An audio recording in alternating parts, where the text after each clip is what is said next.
श्री शिव नमस्तुभ्यम। आप सभी शिव भक्तों को मेरा प्रणाम। हर हर महादेव। आज 12 अक्टूबर 2023 को कोडिया छत्तीसगढ़ में गुरुजी पंडित प्रदीप जी मिश्रा द्वारा वाची जा रही श्री गौपित्र शिव महापुराण की कथा के 6वें दिन की कथा पूर्ण हो चुकी है और आज की कथा में गुरुजी ने कल 13 अक्टूबर को श्राद्ध पक्ष की मासिक शिवरात्रि को अपने राह के कष्टों को दूर करने के लिए, अपने जीवन में सफलता प्राप्ति के लिए एक विशेष उपाय की जानकारी दिए है जो आपको केवल और केवल श्राद्ध पक्ष की मासिक शिवरात्रि को करना है। तो आज 12 अक्टूबर को भी था मासिक शिवरात्रि और कल 13 अक्टूबर को भी आधे दिन तक है महाशिवरात्रि। तो कल आपको इस उपाय को करना है। अब इस उपाय को आपको किस समय पे करना है, कैसे करना है, इन सब की जानकारी आपको आज की इस वीडियो के अंत में मिलेगी। तो आप वीडियो को अंत तक पूरा देखिए। साथ ही आज की कथा में गुरुजी ने बताया है कि महादेव की कृपा आपको कैसे प्राप्त होती है, महादेव का आशीर्वाद आपको कैसे प्राप्त होता है। साथ ही गुरुजी ने शराब को आप कैसे छोड़ सकते हो। किसी की शराब को छुड़ाने के लिए गुरुजी ने विशेष तरीका बताया है, शिव महापुराण की विशेष बातों का वर्णन किया। इन सब की भी जानकारी आपको आज के इस छोटे से वीडियो से मिलने वाली है। साथ ही आज की कथा के 3 घंटे की कथा को रसवादन करने का फल, उसका पुण्य भी आपको इस छोटे से वीडियो से मिल जाएगा। तो चलिए वीडियो को शुरू करते हैं। लेकिन वीडियो को शुरू करने से पहले अगर आप हमारे चैनल पर नए हो तो हमारे चैनल को सब्सक्राइब कर लीजिए ताकि आगे भी आपको ऐसे ही गुरुजी द्वारा बताए गए विशेष तिथियों के व्रत नियम उपायों की जानकारी के साथ साथ गुरुजी द्वारा शिव महापुराण की कथा में बताए गए विशेष उपयोगी बातों और विशेष उपायों की जानकारी भी प्राप्त होती रहे और उस उपायों को करके आप भोलेनाथ का आशीर्वाद प्राप्त कर अपने जीवन के सारे दुख तकलीफ कष्टों को दूर कर सके। तो चलिए बढ़ते हैं आज की कथा की जानकारी की ओर। तो कथा को शुरू करते हुए गुरुजी ने कहा कि महादेव को रिझाने के लिए,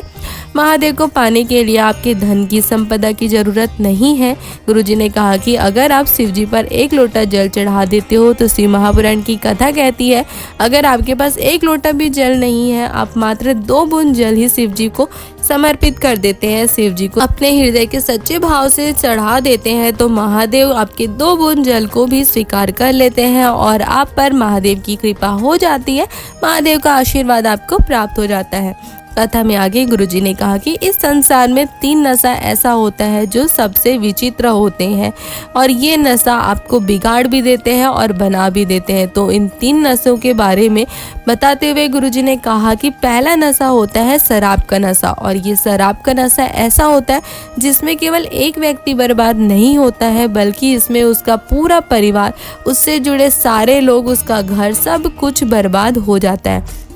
गुरुजी ने कहा कि एक बार पानी में गिरने वाले को बचाया जा सकता है पर प्याली में शराब में डूबने वाले व्यक्ति को कभी भी नहीं बचाया जा सकता। कथा में गुरुजी ने कहा कि शराब पीने वाले का शराब कोई नहीं छुड़ा सकता है, न ही उसे कोई शराब से दूर कर सकता है। गुरुजी ने कहा कि शिव महापुराण की कथा कहती है कि अगर शराब पीने वाले से कोई अगर उसका शराब छुड़ा सकता है, उसे नशे से दूर कर सकता है तो वो है वो स्वयं के अंदर बल उत्पन्न करके, अपने अंदर भक्ति प्रबल करके वो शराब को छोड़ सकता है, अपने से दूर कर सकता है। गुरुजी ने कथा में आगे बताया कि दूसरे नंबर का नशा होता है धन का नशा, वैभव संपदा का नशा, कुर्सी का नशा, संपदा का नशा, सत्ता का नशा और दौलत का नशा। गुरुजी ने कहा कि शराब का नशा तो फिर भी 4-5 घंटे बाद उतर ही जाती है, लेकिन जो नशा दौलत में होता है, संपदा का, कुर्सी का जो नशा होता है वो कुर्सी जाने के बाद ही उतरता है, सत्ता वैभव जाने के बाद ही ये नशा जाता है।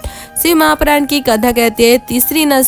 तीसरे नंबर की नशा होती है भगवान की भक्ति की नशा, भगवान के नाम जाप, मंत्र जाप का नशा जो दिन पर दिन बढ़ता ही जाता है और जिंदगी भर नहीं उतरता है और आपको भगवान की शरण प्रदान करता है, भगवान की भक्ति प्रदान करता है, भगवान का आशीर्वाद आपको प्रदान करता है। कथा में आगे गुरुजी ने कहा कि बेलपत्री कोई साधारण पत्री नहीं होती है, कोई साधारण पत्ती नहीं होती है, बल्कि शिव महापुराण की कथा कहती है कि एक बेलपत्री में शिव जी की 5 बेटियां जया, विसरा, सांवली बारी, दौतली और देव होती है। उस एक बेलपत्री में 64 योगिनियां देवियां निवास करती है, 33 कोटि देवी देवता उसमें विराजमान होते हैं। मेरे ब्रह्मा, विष्णु, महेश, गणेश जी, कार्तिकेय जी, माता अशोक सुंदरी के साथ साथ सारी देवी देवताओं का स्थान, सारे देवी देवताओं का निवास उस एक बेलपत्री में समाहित होता है। शिव महापुराण की कथा कहती है कि सारे देवताओं का बल एक बेलपत्री में होता है और जब आप इस एक बेलपत्री को ले जाकर शिव जी को समर्पित करते हो तो शिव महापुराण की कथा कहती है कि उस समर्पित की हुई बेलपत्री का बल 1000 गुना बढ़ जाता है और उसका 1000 गुना पूर्ण उसका फल आपको प्राप्त होता है। कथा में आगे गुरुजी ने कहा कि शिव जी की सेवा करने वाला, शिव जी के मंदिर जाने वाला, शिव जी के मंदिर की साफ सफाई करने वाला, शिव जी की मंदिर में आरती करने वाला, पूजा करने वाला, शिव जी पर मात्र 1 लोटा जल चढ़ाने वाले का कभी भी दूसरा जन्म नहीं होता है। शिव महापुराण की कथा कहती है कि उसे महादेव का धाम प्राप्त हो जाता है, महादेव की शरण उसे प्राप्त हो जाती है। कथा को आगे बढ़ाते हुए गुरुजी ने कहा कि अगर आप शिव जी की मंदिर पूजन के लिए जाओ तो आप एक नियम जरूर बना लेना। अगर आप शिव जी पर शक्कर या कुछ मीठा चढ़ा रहे हो तो आपको वैसे ही मीठा चढ़ाकर, शक्कर चढ़ाकर वापस वैसे ही छोड़कर नहीं आना है। गुरुजी ने कहा है कि आपको शिव जी को जल से अच्छे से स्नान करा के, महादेव का श्रृंगार करके, पूजा आराधना करके घर आना है। गुरुजी ने कहा कि मीठा जो सामान होता है वो या कोई भी खाने का सामान आपको शिव जी के शिवलिंग के आसपास नहीं छोड़ना चाहिए कि जिससे वहां पर चींटियां आ जाए। गुरुजी ने कहा कि शिव जी के मंदिर जाओ तो अच्छे से आपको मंदिर की साफ सफाई करके आना चाहिए। कथा के अंत में गुरुजी ने शिव महापुराण का एक बहुत ही विशेष उपाय बताए। गुरुजी ने कहा कि अगर आपको ऐसा लग रहा हो कि आपके राह के सारे दरवाजे बंद हो गए हो, जिस भी काम में लगते हो आपको सफलता मिलती ही नहीं है, सबको सुख मिलने के बाद अंत में आपको सुख की प्राप्ति होती है, आपको सबसे लास्ट में महादेव कुछ भी प्रदान करते हैं, जिस भी काम के लिए आप हाथ आगे बढ़ाते हो वो बिगड़ ही जाता है। कुछ काम करने का, व्यापार करने का सोचते हो, नौकरी करने की सोचते हो, लेकिन उसमें कुछ न कुछ कारण से आपका काम अधूरा रह जाता है, आपको उसमें सफलता नहीं मिलती है, तो आपको शिव महापुराण का उपाय ये करना है जो आज की कथा में गुरुजी ने बताया है। तो चलिए जानते हैं कि आपको इस उपाय को करने के लिए कौन कौन सी सामग्री चाहिए, कब आपको इस उपाय को करना है और किस समय पे करना है। तो सबसे पहले जानते हैं कि आपको कौन सी सामग्रियां चाहिए। तो गुरुजी ने कहा है कि आपको मात्र 1 समी पत्र, 1 बेलपत्र, 1 धतूरा और 1 अक्षत के दाना, और वो भी साबुत होना चाहिए, टूटा फूटा नहीं होना चाहिए, और मात्र 1 सफ़ेद पुष्प। और आपकी बेलपत्री भी कटी फटी नहीं होनी चाहिए, वो बहुत ही नरम और सुंदर होनी चाहिए।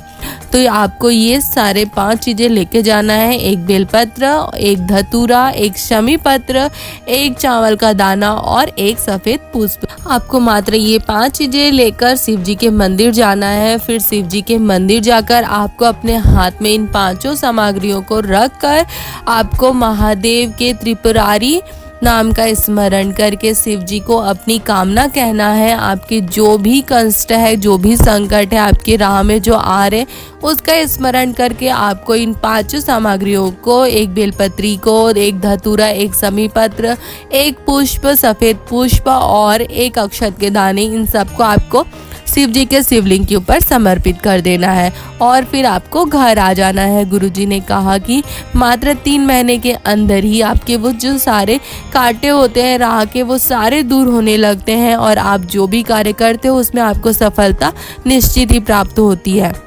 तो चलिए अब जानते हैं कि इस उपाय को आपको करना कब है। तो गुरुजी ने कहा है कि ये उपाय आपको 12 मास में पड़ने वाली 12 मासिक शिवरात्रि के किसी भी मासिक शिवरात्रि में आप इस उपाय को कर सकते हो। तो ये उपाय आपको कल 13 अक्टूबर को पड़ने वाले श्राद्ध पक्ष की मासिक शिवरात्रि की विशेष तिथि में इस उपाय को करना है। गुरुजी ने कहा है कि मासिक शिवरात्रि में, स्पेशली श्राद्ध पक्ष की मासिक शिवरात्रि में अगर आप कोई उपाय करते हो तो उसका बहुत ही विशेष फल आपको प्राप्त होता है और अगले मासिक शिवरात्रि से पहले ही आपकी सारी मनोकामना पूर्ण हो जाती है। क्योंकि अगर आप श्राद्ध पक्ष की मासिक शिवरात्रि को कोई उपाय करते हो या किसी भी विशेष तिथि का उपाय करते हो तो उसमें आपको महादेव का आशीर्वाद तो प्राप्त होता ही है, साथ ही आपको आपके पितरों का, आपके पूर्वजों का भी आशीर्वाद प्राप्त होता है, जिसके कारण आपके जीवन में जो भी बाधाएं, संकट आ रही होती है, आपके राह में जो भी कष्ट आ रहे होते हैं, अड़चने आ रहे होते हैं, वो दूर होने लगते हैं।